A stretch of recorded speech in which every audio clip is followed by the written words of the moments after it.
ছাগল তো পছন্দ হইলো। আপনার ছাগল মাস কত করে ইনকাম করে? মাস ইনকাম করে 2 লাখ। আপনার ফুলা পছন্দ হইলো, তাহলে 3 তারিখ ফালাই না? হ্যাঁ 3 তারিখ ফালান। আজকে ঠিকানা দিলিও ফাড়ামু। ঘরে কেউ আছে না? দেখছে কেদা বাইরে কেরা আইছে?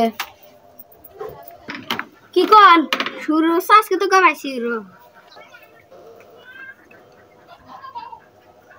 আপনি একটু থাকেন, বাইরে দিকে একটু ঘুরে আসেন।